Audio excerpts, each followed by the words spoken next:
Let's talk of the quiet, the still and the slow. Before the word learned how to scream from our pockets, before the bright pings and the infinite scroll, we had our own ways to steady the soul. It started with druids and oak-shadowed plays, reading the word in patterns it made.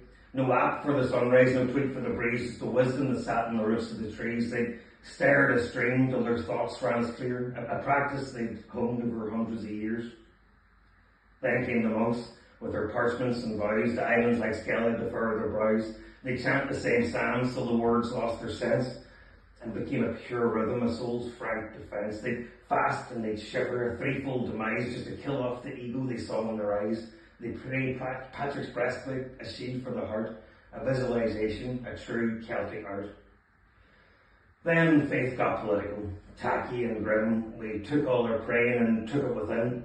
The rosary beads in your granny's sure hand were the ultimate portable prayerful command, a mantra of Hail Mary's, a tactile slow beat to make the mind quiet and steady the feet, or the stations of the cross, a slow waking trance, a meditation on taking a terrible chance. We were experts in offering suffering up, a psychological, spiritual, stoic cup. Then a rumble from somewhere, a whisper, a crack, a Maharashi, the Beatles, a new kind of attack. A monk from Belfast, John Mayne was his name, said, "We've got our own mantra, it's not a new game." He said, "Maranatha, just sit and repeat, Maranatha, Maranatha, Maranatha, repeat." Then the tiger came roaring with money and stress, and the church's firm grip started feeling like less. So we looked for a cure that was clinical and clean, a cognitive therapy fit for a screen. And a professor named William gave science a voice, said, "Breathe and be present. You have a choice." The HSE approved it, the doctors agreed, a course for your angst, for your worry and need.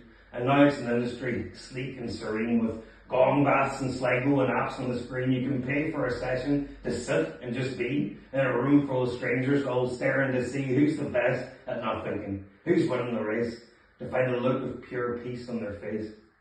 And it's grand, and it's good, and it helps a lot. But I'll tell you what's funny, and think of it now. We're all already at it already. We just didn't know the term. It was the quiet that lived in the everyday germ. It was staring out bus windows, lost in the thought. A mind with no purpose, a prize that couldn't be bought. It was sitting upon the throne, with a door locked and tight, with a newspaper crossword or nothing, just the light. It was waiting for someone who's 10 minutes late, with no way to message, just you and your faith, watching the word and the people pass by, with nothing to do but be under the sky. That was the practice. The unbilled, the unsold, a story your mind got the chance to unfold. The blank, boring spaces where the magic snuck in before the word plugged our silence right into the dim. So I learned from the method and paid for the app to help you unwind from the cognitive crap. But remember, the heritage, simple and grand, was the art of just staring with nothing planned. It's your birthright, your history, a deep ancient call to sometimes do nothing and be quiet. That's all.